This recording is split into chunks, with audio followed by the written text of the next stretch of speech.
Assalamualaikum warahmatullahi wabarakatuh.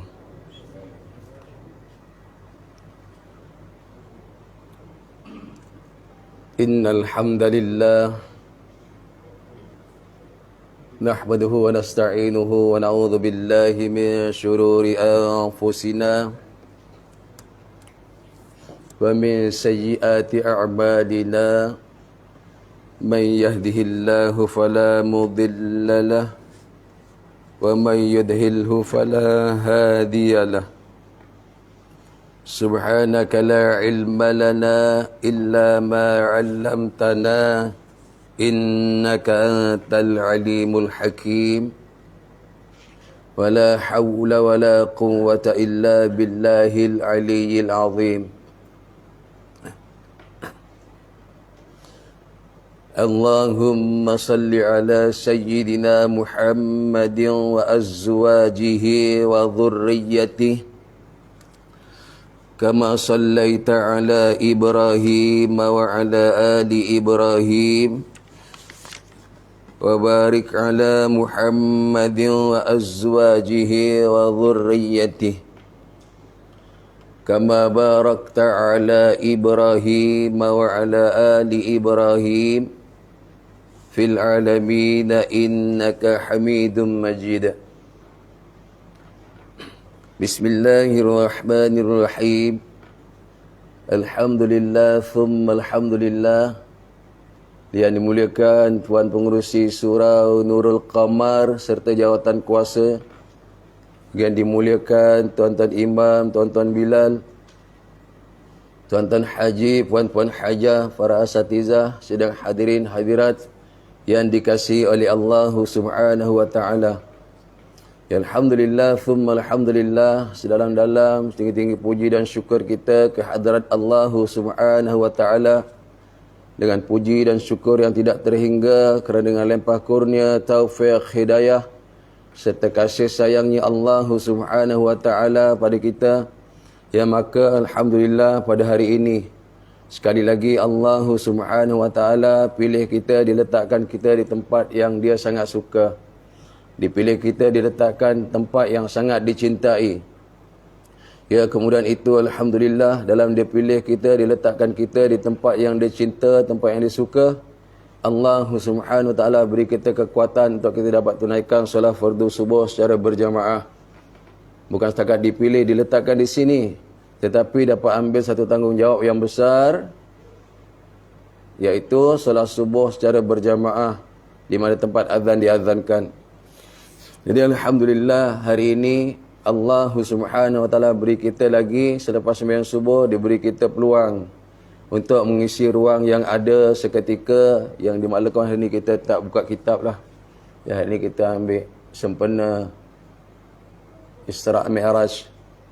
Ya, pada hari ini dah 23 Rajab. Jadi hari Isnin nanti ya 27. Jadi hari ini kita sambutlah hari ulang tahun Isra' Mi'rajnya Nabi sallallahu alaihi wasallam. Kalau tuan-tuan kira-kira hari ini tahun ini tahun yang 1445. Kita sambut kefarduan solat ni, tahunnya dah 1445 tahun dah. 1445 ribu. Macam tu? 1445 ribu. 45 lah. Ini sekarang 44. 1443 tak? Jadi alhamdulillah. Ya, dalam keadaan begini kita masih lagi, walaupun dah lama kefarduan tu, tetaplah tak akan hilang daripada amalan kita umat Islam, dan perkara-perkara yang ditunjukkan kepada Nabi sallallahu alaihi wasallam nanti insya-Allah jadi ibrah kepada kita tentang solahnya yang mula-mula Nabi dihimpunkan, bagaimana Nabi buat. Mudah-mudahan hari ini kita terus beramal dan terus beramal ikut apa yang telah ditunjukkan oleh junjungan besar Nabi sallallahu alaihi wasallam. Ya, tuan-tuan sedang hadirin hadirat, disebutkan dalam Al-Quran surah Al-Isra', a'udzu billahi minasyaitonir rajim, subhanalladzi asra bi'abdihi laylan minal masjidil haram ilal masjidil aqsa alladhi barakna hawlahu linuriyahu min ayatina innahu huwas sami'ul basir. Allah subhanahu wa ta'ala sebutkan, Maha suci Allah. Siapa yang suci, tiada yang lebih suci, tiada yang maha suci Allah. Siapa dia? Iaitu yang membawa hambanya, yang mengisrakan hambanya daripada mana? Daripada Masjidil Haram ke Masjidil Aqsa. Waktunya bila? Lailan, waktunya malam. Tempatnya ke mana? Dah sebut tadi, dari Masjidil Haram ke Masjidil Aqsa. Yang dikatakan sepanjang perjalanannya penuh dengan keberkatan di sekelilingnya. Bukan hanya di Masjid Aqsa sahaja yang penuh keberkatannya, tapi sepanjang perjalanan yang penuh keberkatan itu untuk apa? Untuk Allah Ta'ala linuriyahu. Untuk Allah nak tunjukkan kehebatan Allah Ta'ala. Untuk Allah Ta'ala tunjukkan, iaitu kebesaran kami, kata Allah. Mudah-mudahan ialah kita ni berjaga-jagalah dalam masalah Isra' Mi'raj ini. Ya innahu huwas sami'ul basir. Sesungguhnya Allah lah yang maha mendengar, Allah lah yang maha melihat. Tuan-tuan sedang hadirin hadirat yang dimuliakan oleh Allah Subhanahu wa ta'ala. Bila kita kata Isra' Mi'raj ni, kita pun tahu waktunya malam.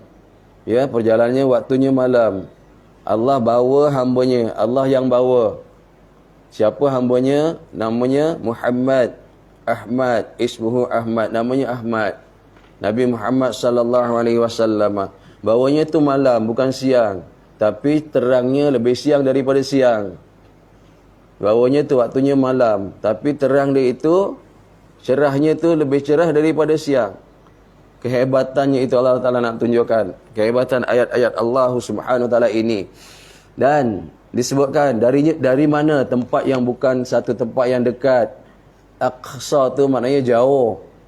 Jauhnya tu bagaimana? Berapa jaraknya? Kalau ikut kiraan moden ni 1, 2, 3, 9 km macam itulah lebih kurang. Kalau kenderaan moden naik kapal terbang lebih kurang 1 jam 35 minit lah. Boleh tahan juga tu. Itu yang susah nak percaya tu. Perginya lepas isyak, perginya dah lepas malam, baliknya sebelum pagi. Itu payah nak percaya tu. Jadi Isra' Mi'raj ni menguji iman yang telah beriman, lagi menguji yang belum beriman. Yang belum beriman, adakah dia percaya kata-kata Nabi yang dulu sebelum ni tak pernah pun ada dustanya Nabi. Apa yang Nabi katakan sentiasa diakui benarnya. Nak beriman lagi dah susah. Pula ini diceritakan Nabi buat satu perjalanan yang sangat jauh.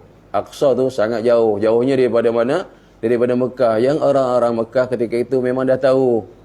Kalau dia ceritakan dah pergi balik setengah malam tu memang tak percaya kerana apa? Mereka hidup berdagang. Dah biasa sampai ke Syam, sampai ke Aqsa dah biasa dah. Memang perjalanan naik unta normal lah, biasa 30 hari pergi. Kemudian 30 hari balik. Ini berita nak disampaikan, perginya tu seketika masanya. Memang agak sukar nak percaya. Tapi tuan-tuan melihat Allah Ta'ala insya-Allah, ni kita kena yakin dan percaya. Tak ada satu pun yang mustahil pada Allah Subhanahu Wa Ta'ala. Hari ni kita nak pergi ke mana? Nak pergi mana? Nak pergi Perlis ya. Berapa jam pergi Perlis? Pergi manalah? Pergi Kuala Lumpur lah. Berapa jam nak pergi Kuala Lumpur?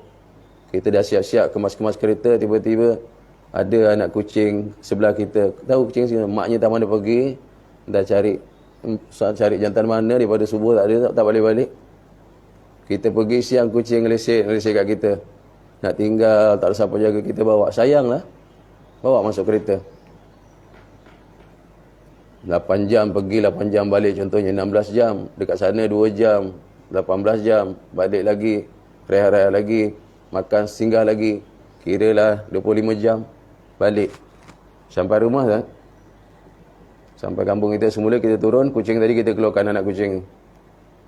Maknya tadi kita pergi, maknya tak tahu. Kita balik, maknya belum balik. Tak mana ngeluyur, tak tahulah dunia. Ngeluyur, tak apa dipikirkan. Kita bawa anaknya. Bila balik, sibanya maknya balik, anaknya cakap, tadi aku pergi Kelantan. Mak tu aku pergi Kelantan hari ni. Maknya kata Kelantan. Berapa masa pergi? Ni tadi pergi pagi, ni balik petang. Malam ni balik lah. Ceritanya lebih kurang. Tentulah maknya kata kau jangan cik dosa kau nak. Mak kucing. Kau ni jangan nipu mak masuk neraka kau kan nipu mak. Dia pergi Kelantan betul. Kata mak dia, kalau kita ni nak pergi Kelantan mungkin agaknya 5 tahun pergi 5 tahun balik je. Macam gitulah. Ni kau pergi sekejap je. Mak tak ada kat rumah kau pergi, mak belum balik kau dah balik ni. Jangan tak percaya ni bohong. Tuan-tuan, Nabi macam itulah. Isra Mi'raj bila Nabi balik ke Mekah, jumpa Abu Jahal, Abu Lahab. Mak bohong kau ni. Kau jangan nak mengarut dalam cerita ngarut. Perginya macam itu sekali. Tapi Nabi dibawa. Macam anak kucing tadi dibawa. Dia pun cerita dekat sana, singgah pantai ini, singgah pantai. Engkau lagi bohong. Nampak ini lagi nampak dinosaur, kereta api ke apa semua aku nampak. Lagi dia katanya bohong besar. Macam itulah Nabi yang dapat ujian bila balik dari Isra Mi'raj dibawa oleh Allah Taala tadi. Itu tentang mereka ini Allah Subhanahu Wa Taala sebelumnya pergi. Ini perancangan Allah Subhanahu Wa Taala sebelumnya pergi itulah. Ya, kalau nak lihatkan hari ini perjalanan kita dah tahu waktunya malam yang macam tak patut. Kau nampak ceritanya macam-macam. Ya, perjalanan jauh kenapa cepat sangat pergi dan balik. Ya, apa pun kita yakin Allah nak tunjukkan kehebatan Allah Subhanahu Wa Taala. Ya, ni Allah Subhanahu Wa Taala nak muliakan Nabi sebenarnya. Ya, perancangan Allah tuan-tuan, hari ni kita muhasabah diri di subuh hari ni. Kalau Nabi umur dia 4 tahun, dada dia dibelah dadanya. Dia mengatakan yang belah itulah makhluk yang sama. Yang namanya Jibril dan Mikail, itulah yang sama. Umur 4 tahun, apa salah anak 4 tahun, apa ada cemar noda hati, apa ada titik-titik hitam hati, apa ada tumpuk-tumpuk hitam, hatinya mana ada. Itu pun Allah Subhanahu Wa Taala cucikan hatinya ketika mula akalnya itu. Kemudian jarak masa lebih kurang 11 tahun lah, 15 tahun. Dibedahnya dada Nabi sekali lagi. Dikeluarkan lagi hati Nabi, dicucikan. Umur 15 tahun, umur dah memikul tanggungjawab kewajiban dalam kehidupan, hukum halal haram. Haram jangan buat. Haram ni kena tinggalkan. Wajib kena buat. Dah mula jadi menanggung tanggungjawab, menanggung hukum, maka dicucikan lagi hati Nabi. Dicucikan lagi. Adakah Nabi ni hatinya ada cemar-cemar noda, cemar-cemar kotor? Jangan sampai kita kata cemar-cemar noda kotor hati Nabi tak. Hati Nabi langsung tak ada kotor. Ya, Nabi dengan Allah Subhanahu Wa Taala, ya Allah, dekatnya dengan Allah. Macam mana Allah pelihara Nabi, Allah Taala jaga Nabi. Allah Taala bimbing Nabi jauh daripada perkara-perkara maksiat, naudzubillah. Dan berikutnya pada tahun yang ke-40 Nabi, umur Nabi. Ketika Nabi nak menerima satu tanggungjawab yang besar. Satu tanggungjawab yang suci. Satu tanggungjawab yang sangat mulia yang hari ini kita sama-sama telah dapat ikut. Dan mudah-mudahan kita hari ini dengan sebab ikutnya apa yang Nabi beri pada kita selamat untuk jumpa Allah Ta'ala. Apa dia? Ketika Nabi nak dapat wahyu yang pertama, umurnya 40 tahun. Dikatakan malam 17 Ramadan. Sekali lagi dada Nabi dibedah. Dah 3 kali. Untuk apa? Untuk dikeluarkan hati Nabi, disucikan, dibersihkan. Hati yang telah bersih. Begitu sekali untuk dapat tugas yang sangat bersih. Dengan tugas hari ini sebagai kepala kepada ibadah. Namanya apa? Kefarduannya tu solah ya setelah nak dapat kefarduan solah tu. Pada umur Nabi 51. Yang ini yang umur 40 nak dapat satu tanggungjawab untuk ini membetulkan umat. Membetulkan apa? Umat yang sesat, jauh dengan Allah. Umat yang tidak mengenal Tuhan yang namanya Allah, mengenal yang dikata Tuhan yang bukan Tuhan tu, sekeliling Kaabah yang ada 90 Tuhan, dia kata Tuhan, kita bukan. Namun hari nak dapat tugas berikut, Allah cucikan lagi hati Nabi. Kemudian pada malam Isra Mi'raj, malam kalau Isnin malam Selasa ya. Ni ulang tahunnya dada Nabi dibedah lagi, dikeluarkan jantung, dikeluarkan hatinya, dicuci lagi. Tuan-tuan bukan ni Allah Subhanahu Wa Taala begitu sekali. Nabi SAW insan mulia, insan tahir, mutahhir, yang suci, memang dia suci Nabi hatinya, segala-galanya.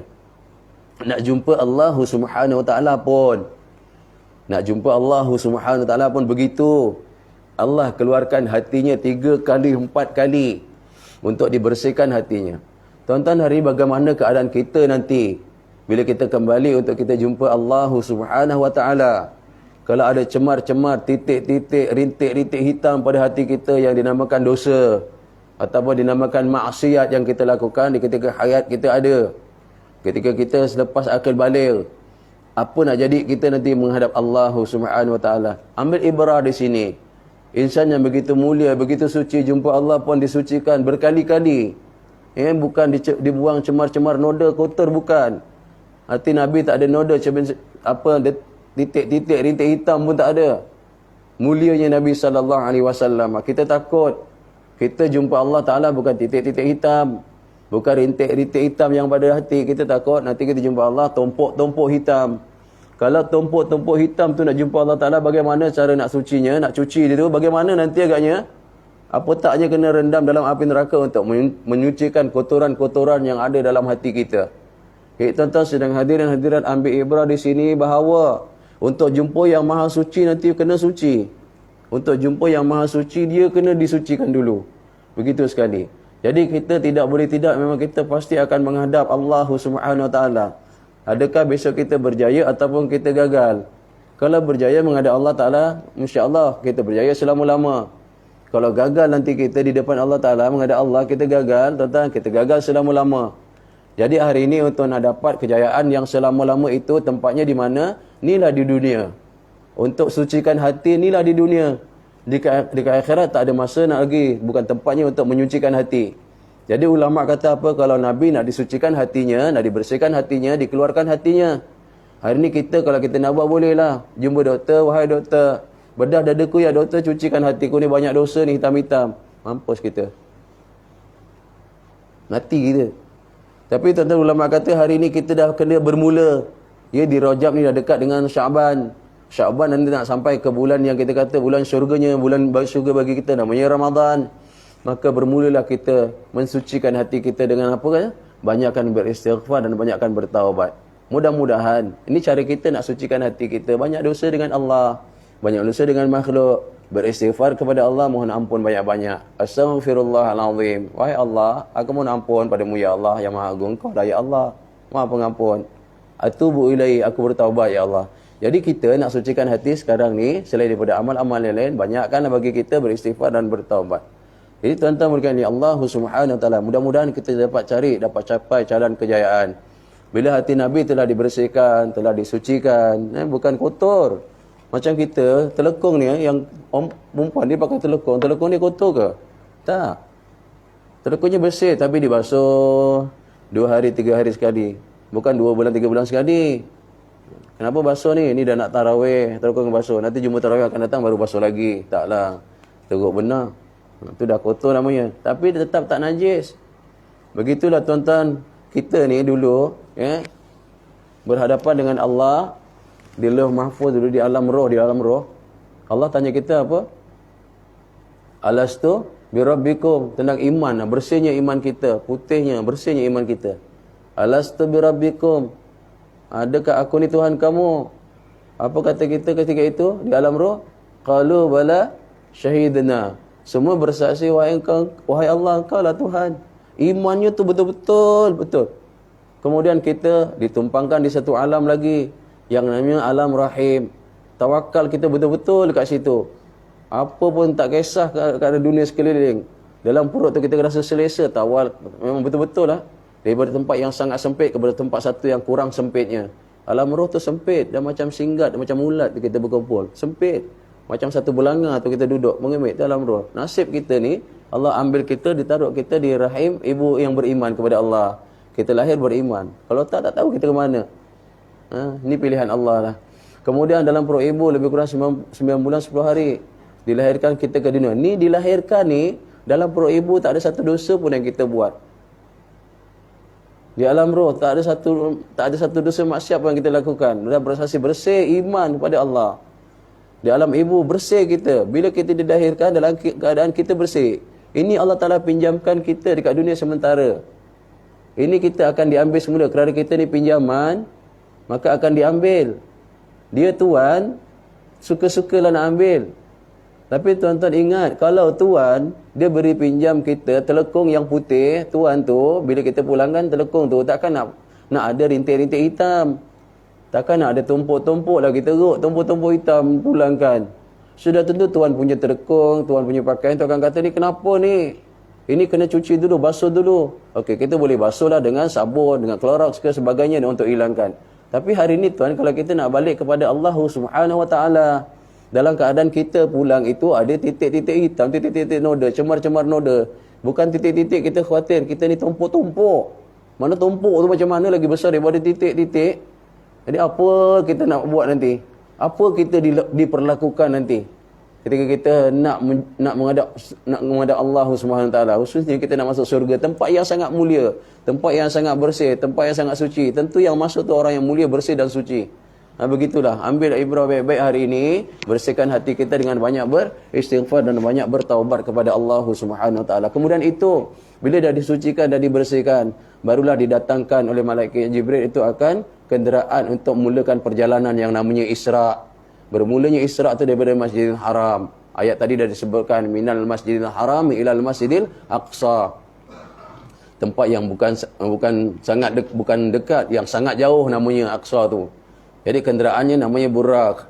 Burak tu diambil sebenarnya nama kerana perjalanannya sangat pantas. Pantasnya itu macam kilat. Barqun tu kilat. Kalau dia sekali lompat sejauh mata memandang terus hilang tak nampak. Mana cepatlah perjalanan itu. Sebab itu jangan kata ni mustahil ni. Tak ada satu pun yang mustahil atas perjalanan Nabi kalau Allah hendak. Tuan-tuan, Allah nak gembirakan Nabi. Kalau kita mengondur sedikit. Kenapa Nabi di-Isra' Mi'rajkan oleh Allah? Salah satunya lah Allah nak gembirakan Nabi SAW. Ada banyak sangat duka citanya Nabi. Banyak sangat Nabi menanggung ujian. Banyak sangat. Ujian yang sangat getir. Salah satunya pada tahun 7 ke 8, 9 Hijrah. Pada tahun yang ke 8, 9 ke 10 atau 7, 8, 9 kenabian, bukan hijrah. Ya, Nabi dipulaukan. Siapa-siapa yang beriman kepada Nabi dan Allah, kepada iman Allah dan Rasul, beriman kepada Nabi, termasuk yang tak beriman pun juga, siapa yang menyokong Nabi, mereka dipulaukan di lembah Abu Talib namanya. Selama berapa tahun? 3 tahun. Satu kawasan yang tak luas mana, dikurung di situ, tak boleh keluar. Kalau siapa tak nampak dia keluar buat laporan, maka akan dihukum. Untuk orang luar pun tak boleh hantar makanan untuk berniaga berjual beli, dalam tak boleh berjual beli dengan luar pun tak boleh hantar makan begitu. Tak boleh berhubung antara orang dalam kawasan lembah tu dengan luar. Tuan-tuan, sampai tak ada makanan, habis semua makanan. Yang ada apa? Yang ada daun-daun kurma. Sampai mereka makan daun-daun kurma jadi makanan. Allah, 3 tahun. Di situ disebut, dalam riwayat tu mengatakan apa? Sampai ramai kanak-kanak yang mati dalam pangkuan. Tak ada apa makan. Begitu dahsyatnya Quraisy jahiliyah. Memulaukan orang Islam ketika itu. Dahsyat. Siapa yang salah seorangnya yang belum menerima Islam di situ pun sama juga terkesan. Abu Talib bin Abdul Muttalib. Adik-beradik dengan Abdullah bin Abdul Muttalib. Bapa Sayyidina Ali. Namanya Abu Talib. Ini menyokong pergerakan perjuangan Nabi untuk menegakkan agama Allah. Tapi belum terima Islam lagi. Namun begitu, mereka pun sama juga dipulaukan. Tentang mereka ini Allah SWT, kalau kita rujuk dalam kitab Faidul Amal tersebut, dalam Hayatus Sahabah, nah tu, di masa itu sampai najis orang Islam kalau keluar tak ubah, tak ada beza dengan najis kambing. Apa makanan dia? Daun-daun kurma kering, berulamkan air ludah, air liur. Jadi ujian yang begitu sangat, sampai kalau jumpa sekeping kulit unta yang dah lama pun direndam, dijadikan sebagai makanan hingga seminggu. Subhanallah. Tuan baca dalam kisah Hayatus Sahabah, ada jumpa. Begitu sekali. Lalu di situ Sayyidatina Khadijah jatuh sakit, yang dah meninggal, dah berapa banyak yang meninggal. Kanak-kanak lagi ramai meninggal di pangkuan. Kerana apa? Nak nyusu. Kalau maknya pun makan daun. Antara mereka pun makan daun. Kata ini bibir ni sampai siat-siat dikeliling bibir ni. Kenapa ni? Makan daun-daun kering. Allah. Dia cakap, ni kenapa bibir kau ni macam ni teruk, ni kering, meropak kering. Yang cakap pun sama bibir kering juga. Yang cakap pun sama bibir berdarah juga. Tuan-tuan mereka ni Allah Subhanahu Wa Ta'ala. Kemudian meninggal bapa saudara Nabi. Dalam keadaan susah bapa saudara dia meninggal. Ada riwayat mengata lepas 15 hari Sayyidatina Khadijah pula meninggal. antara dua itulah. Inilah tulang belakang kuat yang menyokong perjuangan Nabi, maka duka citanya Masya Allah. Sebab itu tahun yang ke-10 Hijrah, tahun ke-10 Nabi jadi rasul tu dinamakan Amul Hazan, tahun Nabi duka cita. Tahun itulah Allah nak gembirakan Nabi. Tuan-tuan, kita terus. Nabi dibawakan oleh Jibril kenderaan yang bernama Buraq. Kemudian bila Nabi mendekati nak naik Buraq ni tuan-tuan, dia tak nak, dia tak sedialah. Kerana dia tak kenal ni siapa insan yang mulia ni, tak kenal. Yang nak naik dia meloncat sana macam, yalah bukan tuan. Kalau kita bela unta, bela lembu ke, dah biasa, lembu kena kita. Tapi bila orang lain datang yang dia tak kenal, dia macam tak berapa senang lah. Lagi nak naik atasnya. Tentang kasih dia Allah Subhanahu Wa Taala, maka Jibril kata apa? Wahai Buraq, ni insan mulia ya Buraq. Ini insan utusan Allah ni, Muhammad ni. Tuan-tuan, Buraq tu merendahkan diri untuk memudahkan Nabi naik ke badannya. Subhanallah. Maka bila Nabi naik, dari riwayatlah ni kita sebutkan, malaikat Jibril pegang tali Buraq dan malaikat Mikail pegang pelana dia. Apa teruslah mereka perjalanan, tuan-tuan, yang jalannya yang sangat pantas. Kita kata kalau Buraq ni menjaga sangat kedudukan Nabi supaya stabil atas kenderaannya. Kalau dia turun bukit, ini cerita kalau berjalan pelan turun bukit, maka kaki depan dia akan panjang. Kalau naik bukit, kaki belakangnya panjang. Turun bukit, kaki depannya jadi panjang. Turut naik bukit, kaki belakang jadi panjang. Jadi macam itu. Sama je lah. Ya sama je jadi. Sebab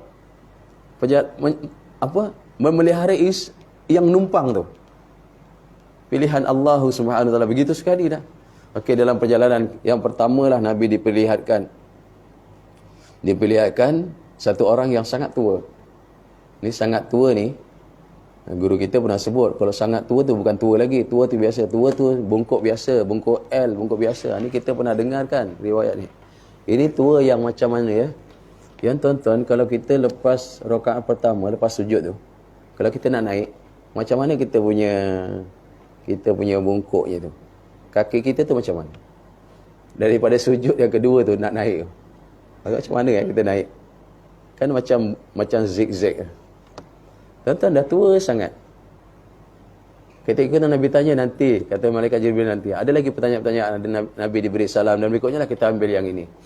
Ya, Jibril beritahu Nabi, ini orang perempuan tua ni, yang Nabi tanyakan tadi siapa? Inilah umur dunia masa tu. Umur dunia dikatakan Nabi Isra' tu. Sekarang tuan Nabi Isra', Nabi jadi rasul tahun yang ke-11. Dah 11 tahun Nabi jadi rasul. Tahun ke-10 bapa saudara Nabi meninggal, Khadijah meninggal, sahabat-sahabat itu tahun yang ke-10. Tahun yang ke-11 tu Nabi dibawa oleh Allah Taala nak gembirakan. Ini tahun yang ke-11. Tahun yang ke-11 kenabian dia, bukan tahun 11 Hijrah. Tahun 11 Nabi jadi rasul. Nabi pindah ke Madinah setelah 18 bulan daripada tu. 18 bulan ni setahun setengah. Kita kira 2 tahun lah. Sebab itu dalam riwayat Nabi hijrah ke Madinah setelah 13 tahun jadi rasul. Nabi berada di Madinah wafat tahun yang ke-10 hijrah. 10 tahun je Nabi kat Madinah. Kira-kiranya macam gitulah tu dia gitu. Jadi ini hijrah sekarang kan 1443 kan. Sekarang ni 1443 tu Nabi hijrah daripada Mekah ke Madinah. Sebelum hijrah ada 18 bulan. 18 bulan tu setahun setengah. Tu dikira 2 tahun. Jadi hari ni, esok ni hari Ahad ni, hari Isnin, hari ulang tahun kefarduan solat. Tu dia pergi kalau nak ngundur lah. Jadi umur dunia tu dah berapa tahun sekarang? Masuk sekarang ni, umur dunia. Masa yang digambarkan satu orang perempuan yang begitu tua. Ia dah 1445 tahun. Lama tu. Hari ni kalau orang perempuan yang dah tua bukan 1000 tahun. Kalau umur dia 100 tahun je lah. Satu orang perempuan tua 100 tahun. Boleh tak didandan macam umur dia di umur 20 tahun? Boleh jadi lah mungkin ni. Tak boleh jadi lah, mustahil kita kata. Tapi tak tahulah dia mentah apa. Dikoyak kulit, dijahit semula, dikoyak sana, jahit semula, taruh plastik, taruh besi, mungkin jadi cantik semula. Tak payahlah nak kata umur 1000 tahun, umur 100 tahun lah, dandan lah. Pakaikan make up cantik-cantik. Pakai shadow cantik-cantik. Kemaskan lagi apa yang patut, taruh cilibo sana sini cantik-cantik sikit. Mungkin dia jadi cantik. Bila jadi cantik kata, tak boleh dah, ni dah dunia. Gambaran dunia masa tu ni lah sekarang. Hias macam mana pun tak akan jadi cantik. Akan lagi rosak. Akan jadi rosak. Kerana dunia sekarang di zaman kerosakan. Kerosakan amal manusia satu. Rosak dunia tu sendiri. Jadi telah ditunjukkan di sana bahawa dunia ni telah tua. Kemudian Nabi diperlihatkan lagi. Banyaklah kita potong je lah. Skip je. Okey, Nabi diperlihatkan apa? Satu orang yang mengambil batu. Ambil batu ni. Dia ambil batu yang besar. Dia hempaskan dekat kepala dia. Tuan-tuan, ini pentingnya. Dia hempaskan di kepala, kemudian batu tu tercampak jauh. Kemudian batu tu jatuh. Tuan-tuan, dalam keadaan kepala yang hancur, jatuhnya batu tu, jadi lagi kepala macam biasa. Kemudian dia pergi dekat batu tu. Dia ambil lagi batu, dia hempas lagi batu tu. Campak lagi batu. Hancur lagi kepala. Agak hancur tu sakit tak? Kaki kita terempak batu je sakit, kepala terempak batu, macam mana letak sakitnya? Tuan-tuan, kalau buku lali tu terketuk sikit terus lali terus kita. Bukan pecah pun, terketuk sikit terus lupa terus. Namanya buku lali. Kalau ibu jari terhentak batu, ya Allah macam mana sakit tak tahulah. Ini tuan-tuan ni kepala. Itulah dia gambarannya. Ditunjukkan. Hentak batu tercampak jatuh, jadi dia hentak lagi. Kenapa? Dia buat apa tu? Dia sedang menyakiti diri dia. Tak ada orang yang sakiti dia pun. Tuan-tuan, hakikatnya hari ini, ya kita nak tanya, Jibril tanya, Nabi tanya Jibril, ya Jibril, ni apa benda ni buat kerja macam gini ni? Kau macam tak patut gitulah. Apa kerja ni? Jibril kata, ni umat ni, ini umat engkau ni, umat Tuhan. Umat yang bagaimana yang lengah sembahyang. Lengah-lengahkan nak sembahyang dia sembahyang. Bukan dia tak sembahyang. Tapi dia lalai sembahyang. Dia suka-suka dia nak sembahyang, dia sembahyang. Tak nak sembahyang, dia tak sembahyang. Telah ditunjukkan ketika Nabi nak dapat kefarduan sembahyang. Belum dapat lagi fardu sembahyang, dah ditunjukkan apa akibatnya bagi orang yang meninggalkan sembahyang. Kenapa diempat kat kepala, tak empat kat kaki ya? Sebab sembahyang tu laksana kepala kepada badan. Nabi pun sebut dalam hadis, as-salatu karra'si fil jasad. Sembahyang macam kepala pada badan. Siapa yang tak sembahyang, maka macam orang yang hidup tanpa kepala. Ya, munasabahnya orang ni tak dinilai sebagai manusia. Hidupnya tiada guna pada orang lain dan tak guna pada diri dia. Tak ada manfaat. Pun Nabi sebut dalam hadis yang lain, apa dia? Disebut tentang sembahyang ni, la solata liman jarul masjid, itu bukan apa, itu tidak sembahyang bagi orang yang dekat dengan masjid. La sahma fil Islam. Dalam hadis Nabi kata apa? La sahma. Apa maksud la sahma? Langsung tak ada bahagian. Fil Islam, bagi dalam Islam. Liman la solata lahu. Bagi orang yang tak sembahyang, tak ada bahagian. Sebab amal yang besar ini dia tak buat. Jadi tak ada bahagian untuk dia. Dekat akhirat lagi teruk menderita. Dah ditunjukkan begitu sekali. Hari ini orang yang tak sembahyang, tuan-tuan, ambil ibrah bahawa dia sedang sedia untuk menyakiti diri dia sendiri nanti. Yang tak sembahyang ni, kita nampak dia gembira, dia kaya, dia senang, dia mewah tapi tak sembahyang. Nak tahu, kesenangan, kemewahan tu dia akan mengazab dia. Tak payahlah. Nak kata apa ni, dia sekarang dalam perjalanan untuk menyusahkan diri dia. Jangan dikatakan Allah zalim. Allah ni jadikan hamba untuk dizalimi ke apa? Tidak. Allah jadikan kita untuk diberi nikmat. Nikmatnya hari nak cari jalan nikmat yang kekal selama-lama. Nikmatnya di dunia. Kita hidup kat dunia, cari di dunia lah nikmatnya sebagai bekalan. Tapi hari ini di dunia bukan nak cari bekalan untuk dapat nikmat, tapi cari bekalan untuk dapat azab. Takkan nak salahkan Allah Ta'ala. Begitu sekali kesnya orang yang tak sembahyang. Begitu sekali. Melengah-lengahkan sembahyang. Cuai dalam sembahyang. Tak sembahyang lagi teruk lah. Dan jumpa lagi satu manusia yang dibuat apa? Manusia ni ambil bebanan. Ambil kayu yang bara api neraka, dia ambil, dipikul. Kemudian ambil lagi, pikul lagi. Dah berat, dah rendah dah. Ambil lagi pikul. Sampai kalau kita kata mungkin pikul tu agaknya tak disebutlah dalam hadis tu. Agaknya sampai dagu dia jejak tanah lah. Dia masih cari lagi, pikul lagi. Mengisik, cari lagi pikul. Ini apa ni ya Jibril? Jibril kata apa? Inilah umat kau ni. Umat yang bagaimana? Dia ni suka nak ambil tanggungjawab. Tanggungjawab yang dia dah pikul, dia tak mampu. Tapi ambil lagi. Inilah ubat dia. Bermakna dia sedang mencari jalan untuk menyusahkan diri dia sendiri. Esok di akhirat itulah gambarannya. Pungut bara api taruh berat, aduh berat. Berat, tapi ambil lagi berat. Berat lah, tak faham ke? Ambil lagi. Tuan-tuan, ni gambarannya. Subhanallah.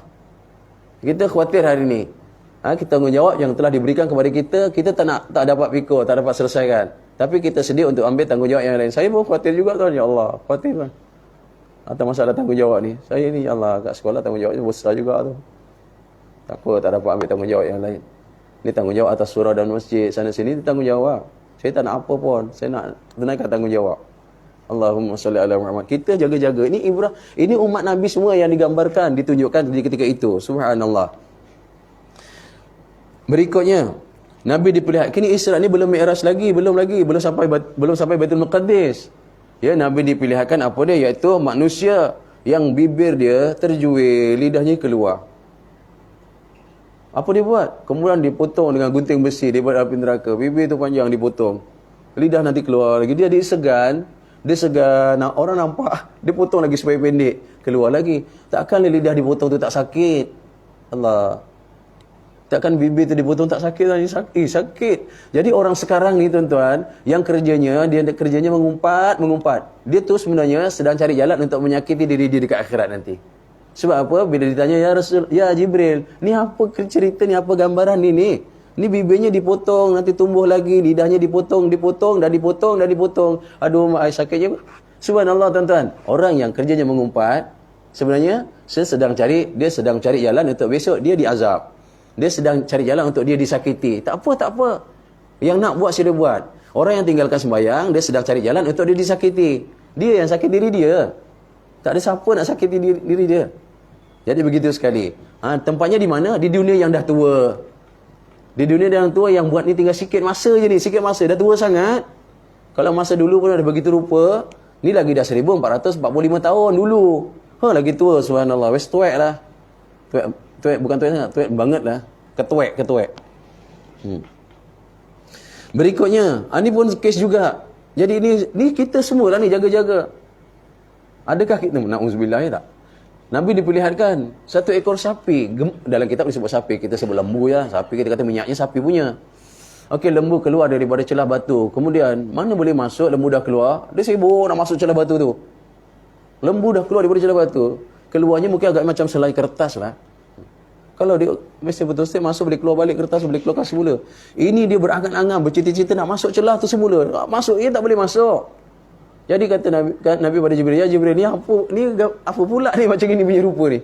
Nabi kata, ni tuan-tuan, orang yang cakap lepas, dah terlepas cakap, nak tarik balik dah tak boleh. Cakap, rupa perkara yang dia cakap tu salah. Allah mak menyesalnya. Dia nyakapkan bukan nyakapkan siapa, menceritakan orang. Ini Farudin, ni tengok ni, Allah, dia ni apa? Cerita, rupanya yang diceritakan tu bukan. Itu yang namanya ngumpat. Yang diceritakan tu bukan. Itu yang namanya fitnah. Ceritakan orang, habis burukkan orang. Kalau benda tu yang kita cerita tu salah, itu nanti lidahnya dengan bibirnya dipotong. Kerana itu namanya fitnah. Kalau yang kita ceritakan tu betul, dia tak suka, ceritanya betul, itu namanya ngumpat. Itu nanti masa Mi'raj ada digambarkan dua golongan yang kerjanya mengumpat. Yang ni fitnah, yang tadi tu fitnah. Jadi kita ni cakapnya kalau betul dan memang dia tak suka tadi, ini namanya ngumpat. Cakapkan orang kalau tak betul namanya fitnah. Jadi ini lembu ni sampai bila nak boleh balik masuk lubang atas nyesalnya? Kita pun besok kalau dah menyesal, dah mengumpat fitnah orang, pula sedar rupanya bukan yang kita sebut. Ini kalau berlaku macam mana kalau kita nak dapatkan ampunan? Kena jumpa Tuhan yang kita, subhanallah. Hari ni dunia ngumpat, dunia fitnah dekat jari je. Rupanya berlaku dengan ngumpat fitnah dekat jari sekarang tuan. Ini musim mengumpat dan fitnah. Musimnya apa? Musim akhir zaman. Kita dah duduk dalam dunia canggih. Dulu ngumpat dengan mulut, sekarang jari pengumpat. Memang betul pun. Besok al-yauma nakhtimu ala afwahihim wa tukallimuna aydihim wa tashhadu arjuluhum bima kanu yaksibun. Tu surah Yasin lah tu. Dalam keadaan besok mulut ditutup, tangan yang buat pengakuan. Kaki buat pengakuan. Rupanya berlakulah tangan buat kerja Allah. Itu besok. Bukan tangan saja yang dipotong, bibir dipotong. Itu yang mengumpat ketika Mi'raj Nabi sallallahu alaihi wasallam. Tuan-tuan, bila Nabi dalam perjalanan ada beberapa tempat Nabi singgah. Salah satu tempatnya di tempat Madian, di bumi Madinah. Nabi singgah sembahyang 2 rakaat. Saya nak ambil ibrah di sini tuan-tuan. Kalau jalan jauh musafir, singgahlah di mana-mana masjid, di mana-mana surau, buat 2 rakaat. Di mana-mana RNR, singgahlah 2 rakaat. Sebab Nabi singgah. Juga Nabi singgah di bumi suci, bumi tempat di mana Nabi Isa dilahirkan. Nabi singgah 2 rakaat. Dia ada beberapa tempat, ada 3 tempat tu. Nabi singgah untuk 2 rakaat dalam perjalanan tu. Kefarduan solat belum ada. Tapi Nabi dah buat sembahyang 2 rakaat bersama Jibril. Singgah untuk solat sunat perjalanan. Jadi ini ibrahnya lah. Kalau jalan jauh, tak ada masalah, singgah. Maka Nabi sampai ke Masjidil Aqsa. Di sana, Nabi tambat Burak di satu tempat namanya tempat tambat Burak tu. Nabi-Nabi terdahulu pun tambat binatang dekat situ. Bila ke Masjid Aqsa, namanya tempat dan ada situ dia kata ada satu masjid tu namanya Masjid Burak. Kan dia disebut juga. Jadi ditambat. Tuan-tuan, ambil ibrah dalam tambat Burak. Siapa yang naik motor tadi? Ramai naik motor ni. Siapa yang naik motor kunci dekat motor? tak ada. Dah kunci dekat motor, waktu dibiarkan hidup je. Imam kata, itu dia kenapa tak diambil kuncinya, hidupnya. Nanti 2-3 minit dia mati sendiri, Imam macam itu, Imam. Itu kalau kita naik, motornya pun berjalan. Jangan disalahkan siapa yang ambil motor tu. Tuan-tuan, Nabi pun ditunjukkan tarbiyah kepada kita, Burak tu, itu kalau disuruh tunggu insan mulia ni, dia setelah dia tahu siapa yang menunggangi dia, dan dia ditaruhkan di situ, kalau 1000 tahun, 2000 tahun pun dia sanggup tunggu. Kerana tak nak derhaka pada ni. Kena jaga insan yang Allah Ta'ala nak jemput ni. Dia sanggup kalau 1000 tahun, 2000 tahun, dia sanggup tunggu. Tapi kenapa Nabi ikat? Tuan-tuan, hari ni, satu perkara tu, kalau nak bertawakal, usaha dulu. Nak tawakal, usaha dulu. Jemur kain dah mendung dah. Tawakal. Tawakal. Geleduk, tawakal. Hujan turun, aku tawakal, tak basah ni. Takkan. Kalau tak nak basah kain tu, usaha dulu ambil. Buat masuk dalam rumah, itu tawakal. Baru dia tak basah, tawakal dulu. Jadi hari ni tuan-tuan datang ke masjid, ke surau kita, dia orang-orang kita ni lah. Kadang motor kunci tinggal. Itu tawakal salah. Salah tuan, kalau dia hilang tak ada apa masalah bang. Kita kena ambil tanggungjawab. Balik rumah nanti, taruh je motor. Kunci kat motor. Itu tak tawakal. Ambil, simpan kuncinya. Tawakal. Sebab kita seolah-olah menyediakan untuk orang buat perkara yang tak elok. Sediakan kunci. Apa tak orang datang, senang kunci ada. Lagi masih, tuan-tuan, tawakal. Sebab itu, Nabi-Nabi terdahulu pun dalam riwayat, diikat, ditambat kenderaannya. Ya. Begitu. Ada sahabat jumpa Nabi, ya Rasulullah. Ini kenderaan unta ni. Unta yang sangat jinak. Sangat jinak tuan. Unta ni jinak, orang bagus. Dia boleh bagus. Bila singgah ke satu tempat, dia tak ikat. Kata apa dia? Ini unta ni ikut kata, tak apa. Nabi kata, ikat. Nabi pun suruh ikat. Jangan tak ikat. Unta tu, dia pergi nanti. Jangan kata, tawakal ni ikat. Nanti kalau dia pergi dah menyesal, tak guna. Menyesalkan dia tak guna. Menyesal sekarang, ada jalan penyelesaian. Ni kat dunia lah. Dekat dunia ni, siapa menyesal? Menyesal ni aku, ya Allah, amal sikit dah nak mati dah aku ni dah. Allah, dipanggil Allah, panggil kau tak datang-datang, menyesal, aku dah lama dulu aku tak buat, sekarang aku nak datang, ya Allah engkau panggil, sebelum kau panggil aku selama-lama, aku nak datang. Menyesal tak apa. Ada jalan penyelesaiannya, boleh top up lah. Dulu tak pernah pergi sembahyang berjamaah, menyesalnya, ya Allah umur dah tua ni, ya Allah baru ingat, ya Allah, menyesal. Ada top up, boleh buat. Ini ada jalan penyelesaiannya, boleh top up. Kalau menyelesaikan akhirat mana dia akhirat memang tempat menyesal, tak ada jalan penyelesaian. Jadi ini dunia ni semua ceritanya 2 tempat yang kita nak tuju mana ni. Yang kita nak tinggal selama-lama, kita pulun gila-gila. Yang kita nak duduk selama-lama, kita tak cari bekalan untuk ke sana. La ilaha illallah. Sian manusia sekarang ni. Tuan-tuan dikasihi Allah SWT, kemudian sampai sembahyang 2 rakaat. Ambil ibrah, masuk masjid, masuk surau, ada masa sempat 2 rakaat. Namanya, kalau kita namanya apa? Tahiyatul masjid. Itu ditunjukkan semua. Nabi sampai ke Masjid Aqsa, Nabi singgah, tambat unta, naik 2 rakaat. Siap 2 rakaat, Jibril menanti. Untuk apa? Jibril iqamah. Itu iqamah yang pertama. Bila iqamah yang pertama, semua menderu bangun. Nabi terkejut, kita tengok belakang, Masya Allah, belakang penuh. Belakang penuh satu Masjid Aqsa, kawasan Masjid Aqsa, kawasan yang pasir, kawasan yang dipanjang untuk masjid. Penuh. Subhanallah. Tapi tengok siapa ni? Rupanya memang Nabi diberi kenal. Oh, rupanya abang-abang, bapak-bapak, siapa tu? Nabi-Nabi 124,000 semua bangkit untuk sahut iqamah, tunaikan solah masa itu berjamaah. Tuan-tuan ambil ibrah lah hari ni. Solahnya tu yang dikendaki berjamaah untuk tujuan yang sangat penting. Pentingnya apa? Untuk pergi akhirat. Sangat penting Nabi nak jumpa Allah, buat solah dulu 2 rakaat. Solahnya berjamaah. sangat penting nak jumpa Allah hari ni, ikut je lah yang Allah nak. Aqimus salata wa atuz zakah warka'u ma'ar raki'in. Dirikan sembahyang, keluarkan zakat, rokok bersama orang-orang yang rokok. Lah kan berjamaah tu. Nabi dah tunjukkan nak jumpa Allah, nak dapat hadiah yang sangat penting, sembahyangnya berjamaah. Jadi imam lagi. Anak yang bungsu paling kecil, paling muda, paling mulia, paling lah diletakkan di depan kemuliaan itu, jadi imam kepada semua nabi-nabi yang terdahulu. 124 orang rasul. Ribu, bukan 24, 124 ribu mengikut di belakang. Tuan-tuan, Nabi pun sembahyang berjamaah ditunjukkan. Rasul-rasul terdahulu pun meraihkan sembahyangnya Nabi berjamaah. Lah, kita kau tak nak berjamaah. Jadi hari ni jalan mudah nak jumpa Allah. Jalan nak jumpa Allah mudah berjamaah. Jalan Nabi untuk jumpa Allah, caranya mula-mula untuk naik, untuk jumpa Allah Ta'ala, tunaikannya berjamaah. Walaupun belum ada lagi kefarduan bagi solat itu. Jadi sidang hadirin hadirat yang diberkahi oleh Allah Subhanahu Wa Taala, maka dibawa oleh malaikat Jibril. Bukan dia pergi sendiri. Tadi dibawa burak, ni dibawa oleh malaikat Jibril. Jangan risau kenapa ni naik, tuan-tuan. Ukuran langit dengan bumi. Bumi dengan Baitul Izzah langit pertama ukurannya 500 tahun jalan. Kalau tadi 30 hari pergi, 30 hari balik, ukuran dia lah. Ini 500 tahun jalan perjalanan.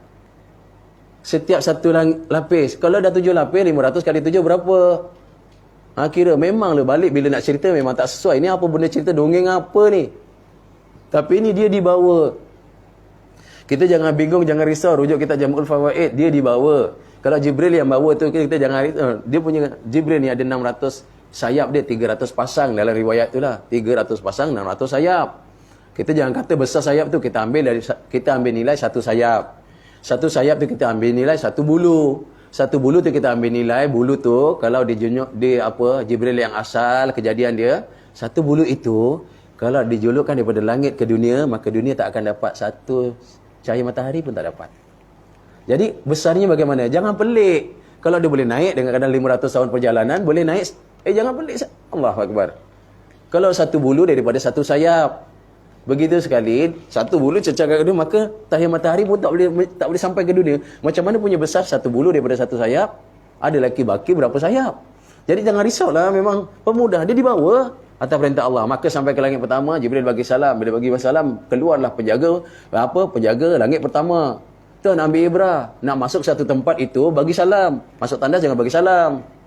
Assalamualaikum lah, dah tak tahan ni. Assalamualaikum. Bukan, tandas bukan tempat bagi salam. Jangan mentang hari ni kita masuk satu tempat mesti bagi salam, tak. Ini ibrahnya.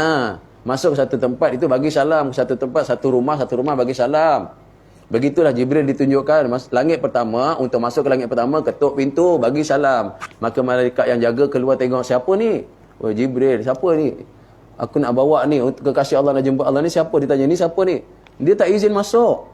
Tapi bila disebutnya ni Nabi SAW ni kekasih Allah. Allah yang jemput. Kata dia, rupanya tuan-tuan, dari riwayat di sini nyatakan, 7 langit yang menjaga tu, Allah dah bagi tahu, ada insan mulia yang paling Allah suka ni nak jumpa. Jadi bila tahu je nama ni, okey masuk. Subhanallah. Maka tuan dengan ucapan marhaban bil akhi salih wan nabi salih. Siapa yang ucap tu? Iaitu di langit pertama Nabi Adam. Dia pun marhaban, selamat datang bil akhi, wahai akhi saudara, as-salih yang salih wan nabi salih. Wahai selamat datang, dialu-alukan kedatangannya. Subhanallah. Maka kita berikutnya lagi. Darul ni setiap satu langit kepada satu langit. Langit kedua jumpa Nabi Isa bin Maryam, jumpa Nabi Yahya, jumpa Nabi Zakaria. Di langit yang kedua, di langit yang ketiga jumpa Nabi Yusuf.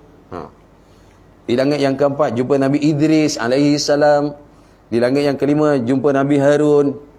Ini jelas dah cerita ni, insya-Allah kita boleh biasa dengar. Dia di langit yang keenam jumpa Nabi siapa tu? Nabi Musa. Di langit yang ketujuh jumpa Nabi Ibrahim alaihi salam. Maka selepas itu, maka naiklah ke Baitul Ma'mur. Lepas Baitul Ma'mur ke Sidratul Muntaha. Tuan-tuan, di setiap langit, setiap satu langit 500 tahun, bila sampai ke pintu langit pasti akan beri salam. Jadi hari ini ibrah kepada kita. Dalam perjalanan naik ini nak sebut, ada dua golongan. Banyaklah golongan, kita ambil dua je yang sekarang ni patut ditinggalkan tapi dibuat. Apa dia? Kalau tadi nampak yang lidah bibir dipotong, itu fitnah. Ini Nabi ditunjukkan. Siapa dia? Ditunjukkan satu orang yang berkuku tembaga. Diberi izin lah. Kemudian dia cakar muka dia. Dia cakar muka dia, hancur muka. Nabi kata, ya Jibril, ni siapa pula ni? Ini masa Mi'raj, ya, masa naik, masa Mi'raj. Kata Nabi, inilah orang yang suka mengumpat. Yang tadi tu menabur fitnah. Tadi tu. Yang tadi. Yang potong-potong di dalam. Ini orang yang suka ngumpat. Mengumpat orang lain. Sebab itu saya cakap tadi apa dia? Kalau cakap diri seseorang itu betul, dia salah tu betul. Betul. Itu namanya ngumpat. Kalau kita cakap diri seseorang itu tapi tak betul, itu fitnah. Dua-dua ni ada ubat dia. Jadi sekarang manusia hidup ni sedang mencari jalan. Kita khawatir. Na'udzubillah, kita berlindung ya Allah. Jangan sampai perkataan kita ni perkataan ngumpat dan fitnah. Azabnya Allah Ta'ala dah tunjukkan dah. Yang kedua, Nabi ditunjukkan satu orang yang disiat-siat kulit rusuk ni. Disiat, kemudian tu daging tu dimasukkan dalam mulut. Nak tak nak sumbat juga. Siapa dia ni ya Rasulullah? Ini juga orang yang mengumpat. Macam makan daging saudara sendiri, hari ini kau makan daging kau. Nak tak nak kau makan ni. Itu perjalanan yang hari ini manusia yang selalu disuruh jangan buat tapi dia buat. Yang tadi sembahyang, disuruh sembahyang, dia tak nak buat. Yang tadi kat bawah tu. Jadi subhanallah. Maka sedang hadirin hadirat yang dimulakan oleh Allah Subhanahu wa taala, ya, dalam perjalanan tadi di langit-langit tadi ni, kita tengok rujuk di sinilah. Di langit yang pertama tadi jumpa Nabi siapa? Jumpa Nabi Adam alaihi salam. Juga di langit yang pertama Nabi diperlihatkan iaitu malaikat yang berdiri selama-lama sedang berzikir kepada Allah. Diri itu sejak awal kejadian sampai kiamat. Diri selama-lama semua berzikir kepada Allah. Ya, di langit yang kedua jumpa Nabi Musa, di langit yang situ juga Nabi diperlihatkan iaitu golongan malaikat yang semua sedang rukuk. Itu rukuk tak ada naik lagi tu. Sampai bila-bila keadaan rukuk dia. Itu di langit yang kedua tadi jumpa Nabi Musa, dan di situ Nabi diperlihatkan malaikat rukuk selama-lama. Sampai ke langit yang ketiga Nabi dijumpakan dengan Nabi Yusuf. Di situ Nabi diperlihatkan malaikat yang sujud selama-lama. Sujud, cuma ketika Nabi masuk ke langit yang ketiga, bila beri salam, apa jadi dengan malaikat yang sujud? Semua tahu yang datang ni insan yang mulia, nak jumpa yang maha mulia, dijemput, maka yang sujud tadi semua duduk antara dua sujud. Waalaikumsalam warahmatullahi wabarakatuh. At-tahiyyatul mubarakatuh salawatut bukan. Assalamu alayka ayyuhan nabiyyu. Selamat sejahtera wahai kamu wahai Nabi Allah. Dia jawab salam. Duduk seketika, kemudian sujud semula. Sujud tu sampai sekarang tak bangkit lagi. Itu langit ke berapa? Langit yang ketiga. Subhanallah. Di langit yang keempat, ringkasnya apa dia? Nabi di langit yang keempat jumpa Nabi Idris, dan di situ juga diperlihatkan malaikat yang terus bertasyahud memuji Allah. At-tahiyyatul mubarakatus salawatut tayyibatu lillah. Terus puji Allah, yang Allah puji-puji Allah. Berikutnya seterusnya di langit yang kelima jumpa Nabi Harun. Di langit kelima Nabi diperlihatkan malaikat yang terus bertasbih. Apa lafaz nanti kita jumpa, apakah perkataan-perkataan yang malaikat lafazkan tu. Di langit yang ketujuh nanti bagaimana. Okay, sampai langit yang keenam Nabi diperlihatkan malaikat yang sedang bertakbir, Allahu akbar, Allahu akbar. Di situ langit yang keenam ada Nabi Musa bin Imran. Di langit yang keenam. Allah.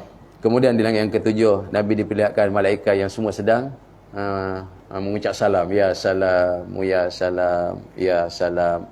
Sekali lagi langit pertama Nabi diperlihatkan malaikat yang berdiri terus berzikir kepada Allah.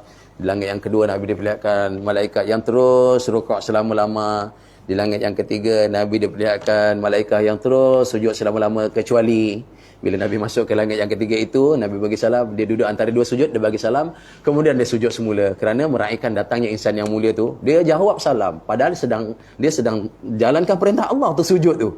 Tapi dia duduk untuk jawab salamnya insan yang Allah jemput. Subhanallah. Di langit yang keempat, Nabi melihatkan malaikat semua sedang bertasyahud, memuji Allah SWT. Yang kelima bertasbih dan berzikir. Seterusnya yang keenam, langit yang keenam sedang bertakbir, Allahu Akbar. Yang ketujuh sedang mengucap salam, ya salam. Tuan-tuan, dia katakan bila Nabi nampak perbuatan-perbuatan ini, Nabi letakkan dalam hati, ya Allah, ini kalau dapat buat perkara ni, ya Allah, alangkah nikmatnya rasa.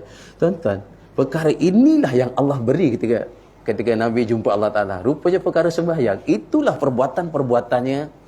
Perbuatan qiyam, perbuatan rukuk, perbuatan iktidalnya, perbuatan sujudnya, antara dua sujudnya, perbuatan tasyahudnya, perbuatan takbirnya, perbuatan salamnya. Ya Allah. Akhirnya dengan Assalamualaikum warahmatullahi kan. Jadi betapa mulianya kita jadi umat akhir. Kita ni kalau dilahirkan umat Nabi dulu, kita tak tahu apa jadilah kita ni. Kita punya amalan tak macam mana. Dah lah amalannya tak digandakan. Ini dilahirkan sebagai amalan yang kita hari digandakan. Maka tuan-tuan berkata Allah Subhanahu wa taala, keperluan sembahyang pada malam ini selepas daripada langit yang ketujuh, Nabi terus ke Baitul Ma'mur. Baitul Ma'mur ni semua kita dah tahu yang dikatakan kedudukan dia tepat sama dengan Kaabah. Kalau ni kalau lah ibarat ni Kaabah, Baitul Ma'mur ni tepat dengan Kaabah. Dan kata dalam hadis itu disebutkan kalau ada seketul batu jatuh daripada Baitul Ma'mur, maka batu itu akan jatuh betul pada Kaabah. Di situ tuan-tuan kasih Allah Taala ada malaikat yang Allah Taala sediakan. Sekali datang itu 70,000 malaikat berpusing. Rujuk kita Jamul Fawaid ya, kita jumpa. Dia pusing 7 kali, dia keluar, Allah tak izinkan dia masuk semula. Daripada kejadian mulanya itu sampai hari kiamat besok, dia pusing 7 kali, dia tak akan masuk. Dia tak boleh masuk. Kita Kaabah pusing, kita keluar sembahyang sunat, masuk lagi, pusing lagi 7 kali. Allahu Akbar. Mulianya kita. Manusia ni dah, Allah, umat Nabi lagi. Jadi ni malaikat pun dibagi peluang sekali je tawaf. 7 kali pusing, tak boleh masuk. Di situ kemudian sampai ke Sidratul Muntaha. Dalam perjalanan itulah tuan-tuan berkali Allah Ta'ala dalam riwayatlah dapat keperluan solat 50 waktu. Maka 50 waktu ini, ya Allah, 50 waktu itu diberikan kepada Nabi Sallallahu Alaihi Wasallam sebagai hadiah sayangnya Allah pada Nabi dan umat akhir ni, nak dibagi kerja yang sempurna, cantik untuk bekalan umat jumpa Allah sempurna. Maka bila Nabi turun sampai langit yang ketujuh, jumpa Nabi Ibrahim, apa hadiah sembahyang. Jumpa Nabi Musa, apa tanya? Kata Nabi sallallahu alaihi wasallam dapat hadiah apa? Sembahyang 50 waktu. Nabi Musa punya terkejut. Tuan. Umat Nabi Musa ni sembahyangnya isyak saja. Satu waktu je. Nabi Musa kata, wahai saudara, wahai akhi, umat aku ni sembahyang satu waktu je tau. Itu pun tak dapat buat. Ini kau nak bawa 50 waktu dah. Macam mana 50 waktu tuan? Tapi Nabi ni subhanallah terima je tadi. Ini ya Allah, hamba yang taat. Saya kata tak ada apa lah, tak ada petikai dah, habis terima je. Kata Nabi Musa, jumpa lagi Allah, minta lah kurang lagi. Umat aku ni satu waktu je. Apa nanti kalau saya tak lupa lah, waktu umat aku ni isyak je gitu. Waktunya isyak je. Itu pun tinggal. Ni macam mana umat kau ni yang kecil-kecil, Allah, nak buat kerja yang banyak macam itu tak boleh. Maka Nabi Muhammad naik lagi ikut, kata abang ni, jumpa Allah, kurang lagi 5, jumpa Allah, kurang lagi 5, jumpa Allah, kurang lagi 5, Masya Allah. Jumpa lagi, kurang lagi 5. Akhirnya tinggal 5. Tuan-tuan, saya pun syarah daripada guru kita, Allah boleh bagi terus 5, ganjaran 50. Tapi bukan berkira-kira. Allah sebenarnya nak Nabi harap pada Allah. Jumpa lagi Allah, wahai Allah, kuranglah lagi 5 ya Allah. Allah pun suka. Allah dah turun, Allah tahulah tuan. Boleh nak terus dah, akhir 50, tak apalah, terus bagi 5 boleh lah. Tapi Allah punya suka, nanti datang lagi, jumpa lagi. Macam kita suka pada seorang tu, orang datang jumpa kita, ya Allah sukanya kita. Rupanya Allah pun suka Nabi jumpa, mengharap, letak harap pada Allah, wahai Allah, tak minta pada yang lain lah. Subhanallah.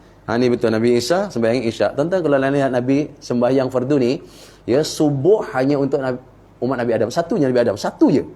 Subuh saja, satu waktu je. Kemudian apa lagi? Zuhur, Nabi Ibrahim sembahyang satu waktu zuhur je. Ni dalam kitab Munyatul Musallin sebutlah. Nabi Ibrahim sembahyang satu waktu zuhur saja. Satu waktu je. Apa lagi? Asar, Nabi Yunus satu je, asar satu waktu. Nampak umat Nabi Muhammad, kita puluh habis. Maghrib, umat Nabi Isa, maghrib je. Ini Nabi Musa tadi yang cakap, umat aku pun satu je, isyak je. Itu pun habis. Sangkut. Dia Muhammad, kau ni 50 ya Allah. Macam mana? Cubalah kira-kira. Dapatlah kurang 5, cukuplah. Allah dah bagi 5 tu macam 50. Siapa tinggal satu waktu, bermakna dia tinggal 10 waktu. Sebab 5 waktu, satu waktu merangkap 10, 5 waktu merangkap 50. Ini sembahyang Nabi-Nabi terdahulu. Tuan-tuan berkali Allah SWT. Hari ni, lagi kita berhenti pukul 8 ni. Anak pun dah tidur dekat kereta. Anak nak hantar madrasah pukul 7.30. Apa nanti kita minta maaf kat sana pula. Cuba sebelum pukul 8 kita cuba habiskan. Tuan-tuan boleh Allah Subhanahu Wa Taala dalam kefarduan solat tu, dan riwayat kata belum dapat fardu solat. Belum dapat. Cuba ambil ni, nanti besok akan cerita yang sama lagi. Rujuk kitab Jam'ul Fawaid, belum dapat fardu solat, Nabi ditunjukkan diperlihatkan arasy Allah Taala. Dalam diperlihatkan itu, Nabi lihat golongan manusia hilang dalam nur arasy Allah. Ini malaikat Jibril pun tak sampai. Kenapa ada golongan, kenapa ada orang ni mulianya begini? Nabi jumpa dia kan. Nabi jumpa, fulan, engkau ni kau kat sini ni, tempat ni sedangkan siapa tak ada yang ada kat sini, engkau ni mulianya engkau ada kat sini. Engkau ni malaikat Ni Nabi tanya tu. Rujuk kita Jamul Fawaid Dia kata, bukan malaikat. Kan kita pernah dengar ni kan Aku bukan malaikat. Ni kalau bukan malaikat ni, kau ni nabi-nabi ni. Kata Nabi, tanya pada si fulan ni. Kata bukan nabi-nabi. Aku bukan. Kalau bukan nabi-nabi ni siapa ni? Ini syahid ni, syuhada ni. Ini golongan mati syahid. Bukan, tuan bukan. Kalau bukan mati syahid siapa lagi ni? Ini siddiqin ni. Kau ni siddiqin. Yang hidupnya ni Allah jaga, maksiat jauh, makruh tidak buat. Yang sunnah tak ditinggalkan, yang wajib memang dijaga. Wajib dijaga, sunnah tak ditinggalkan, makruh dijauhkan, haram jauh sekali. Ini orangnya. Kata dia apa tu? Bukan, aku bukan. Tuan-tuan, jawapannya apa? Ya Allah, aku ni, aku ni lah, aku yang hilang dalam nur arasy Allah tadi, yang dekat kedudukannya besok, kemuliaannya di hari kebangkitan dekat dengan Allah. Aku adalah umat Tuhan. Umat aku sampai ke satu tempat yang malaikat pun tak sampai. Sampai satu tempat yang makhluk lain pun tak sampai, tuan. Umat aku, umat Nabi. Umat yang macam mana? Apa tuan? Yang pertama, hari ni adakah kita ni ini? Aku adalah umat Tuhan yang qalbun mu'allaqun fil masjid. Inilah perkara yang hari ni umat Nabi tinggalkan. Sedangkan di situ, aku adalah umat Tuhan yang hati sanubari terpaut pada masjid. Adakah kita golongan itu? Cukuplah kita buktikan satu kampung kita ni, buktikan pada Allah, 5 waktu datang, dah cukup. Paling kurang dah tu, hati terpaut pada masjid. Buktikan. Perkara inilah tuan-tuan yang umat Nabi cuaikan. Hari ini kita lihat, berapa ramai yang hati terpaut berbanding yang tak terpaut. Kehendak Allah, hati terpaut pada masjid. Kehendak kita, tak ingin pun dengan masjid. Jadi besok di hari kebangkitan, adakah kita selamat untuk dekat dengan Allah? Yang kedua, aku adalah umat Tuhan. Umat juga. Umat Tuhan yang bagaimana? Umat aku yang bagaimana? Yang lisanan ratibang bizikrillah. Yang lidahnya ni, basah dia berzikir kepada Allah. Lidah dia basah, zikir kepada Allah, ya Allah. Inilah perkara yang umat ini sekarang kurang nak berzikir kepada Allah. Disuruh tapi ditinggalkan. Tadi disuruh masjid tapi tinggalkan masjid. Yang ini disuruh lidahnya basah dengan berzikir, tapi lidahnya basah dengan tadi, akhirnya kena potong. Lidahnya basah dengan tadi, akhirnya kena kikis mukanya. Lidahnya disuruh tadi, akhirnya tadi buat perkara apa? Dikopik daging rusuknya dimakan. Itu yang dibuat. Disuruh lidah basah berzikir kepada Allah. Dan ditunjukkan ya, di saat kefarduan solat tu, bukan main-main. Yang ketiga, siapa dia? Aku adalah umat Tuhan yang tidak pernah menyakiti hati mak bapak. Aduh, ya Allah. Ada ke tak tiga-tiga pada kita? Satu, hati terpaut pada masjid. Sayangnya kita pada masjid. Selamat, aku hari dapat. Allah beri aku kesedaran untuk aku terus ke masjid. Dua, alhamdulillah, Allah bagi kekuatan, lidah kita dapat berzikir kepada Allah, basah zikir kepada Allah. Yang ketiga, mak kita dah tinggalkan lama kita. Adakah dulu ditinggalkan kita, dia maafkan kita kalau kita ada dosa dengan dia? Adakah dulu mak kita tinggalkan kita, yang dah tinggalkan kita, adakah kita sempat minta maaf pada mak? Ini adakah dapat jaminan, tuan-tuan, saya nak tanya. Adakah yang ketiga, dapat ke tidak kita jaminan itu untuk bangkit esok, diletakkan dekat dengan Allah di tempat yang mulia, maqam mahmuda. Allahu Akbar. Rupanya 3 perkara ini yang akan jadi perkara utama yang ditinggalkan. 1, akan jadi perkara utama orang tak kisah dengan masjid. 2, akan jadi perkara utama orang tak kisah dengan zikrullah. 3, akan jadi perkara utama anak-anak derhaka pada mak bapak, dosa yang tak dimaafkan. Tuan-tuan, sebab itu kalau rujuk dalam bab Rajab, kitab Jamul Fawaid, dia ada sebut sampai malam Rajab, jangan lupa doa supaya mak bapak diampuni. Saya dah sebut kan? Malam Rajab masih ada. Dia sebut itu awal Rajab, kena awal Rajab, doa mustajab. Banyakkan malam itu doa supaya mak bapak diampunkan Allah. Sekarang dah berlalu tuan, kita pun tak doa. Mungkin kita lepas sembahyang pun kita lupa supaya mak diampuni. Punya teruk kita bakhil dengan mak, kita lupa nak doa. Ya Allah, ampun mak abah ya Allah. Ya Allah, kalau mak ada dosa, ada salah ya Allah, Engkau tukar dosa dengan salah dengan kebaikan ya Allah. Kita pun lupa nak minta. Kita lupa nak minta Allah, Engkau sayangi mak ya Allah, macam mak sayangi kita. Kita pun lupa kan. Jadi hari ini, yang ketiga ni, kita khuatir cari jalan penyelesaian, cari kafarah dia. Apa kafarah dia? Hari ini, banyak-banyak sedekah. Ini kafarah dosa dengan mak abah. Banyak sedekah, banyak sedekah. Sedekah tu niat ini pahala bagi ya Allah. Sampaikan kepada mereka. Ini kafarah. Andai kata Allah terima. Kalau tak terima, ya tak dikafarahkan lagi. Masih berdosa. Jadi malam-malam Rajab ada baki lagi 4 hari. Ya, ada baki lagi ni 2-3. Ada lagi baki. Ya, 4 hari lebih kurang. Kali kalau 6 hari lagi lah nak habis Rajabnya. 8 hari lagi. 7 hari minta maaf. Jadi ada lagi mana lah tahu di saat-saat Rajab kita doa Allah Ta'ala terima. Allah, kalau mak abah ada dosa ya Allah, Engkau ampunilah dosa mak abah ya Allah. Mana tahu Allah terima. Wahai Allah, kalau mak abah ada salah ya Allah, ada silap ya Allah, Engkau tukarlah ya Allah salah dia dengan kebaikan. Mana tahu Allah terima. Kalau Allah tak terima tuan-tuan, sedialah kita esok jumpa Allah dengan keadaan dosa kita tak dikafarahkan dengan mereka. Ya Allah, saya lah Allah.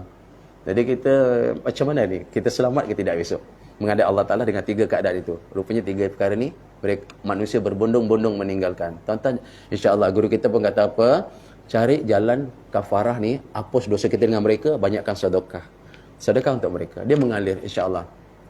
Dan doa, kita doa apa? Wahai Allah, kalau mak abah jangan cakap macam ini. Ya Allah, mak bapak aku ni Allah dulu hidup dia memang teruk ya Allah. Dosa dia banyak gila ya Allah. Jangan doa macam itu, gila betul kita ni. Apa lah kita? Ya Allah, mak bapak memang dosa gila ya Allah. Memang dia gila-gila punya orang. Jangan. Ya Allah, kalau ya Allah, andai kata bukan memang dia dosa tak? Andai kata tawaduklah dengan mak sian dia ya Allah. Ya Allah, andai kata mak ayah ada dosa ya Allah, aku harap ya Allah, mohon Kau ampunkanlah ya Allah dosa dia ya Allah. Yang andai kata ya. Ya Allah, mak tak salah, tak silap ya Allah. Andai kata dia ada salah ya Allah, ada silap ya Allah, Engkau tukar ya Allah salah silap dia dengan kebaikan. Mohonlah, mohon. Mudah-mudahan 3 ada pada kita. Yang tadi tu dah. Jadi tuan-tuan, bila sampai langit ke-7, kita potong terus sikit. Ni kita tutup lah. Sampai langit yang ke-7, Nabi turun, Nabi jumpa Nabi Ibrahim. Ibrahim kata, wahai anak, sampaikan salam aku kepada umat. Sampaikan salam aku kepada umat. Siapa umat? Inilah kita ni. Sampaikan salam apa? Sampaikan salam Nabi Ibrahim. Apa salamnya? Beritahu pada mereka, ni wasiat Nabi Ibrahim. Bumi syurga ni subur sangat. Bumi, sediakan sekarang ni cucuk tanam untuk bumi syurga. Sediakan sekarang. Apa kata Nabi SAW? Apa dia? Cucuk tanamnya apa? Nabi Ibrahim kata, ini wasiat, ambil. Ada 5 perkara ini, jangan tinggalkan. Kalau boleh, kalau tak boleh, kita punya pasal lah. Tak boleh. Kita tak nak buat macam mana? Apa dia? 5 kalimah ini adalah tanaman untuk syurga. Raih besok di sana. 1. Lidah kita ni basahkan dengan subhanallah. Itulah disingkirnya. Basahkan lidah kita dengan subhanallah. 2. Alhamdulillah. 3. La ilaha illallah. 4. Allahu Akbar. 5.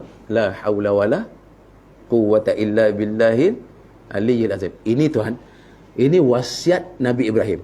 Boleh rujuk dalam kitab Jam'ul Fawaid di langit ke-7 sebelum turun ke langit yang 6 jumpa Nabi Isa bin Maryam.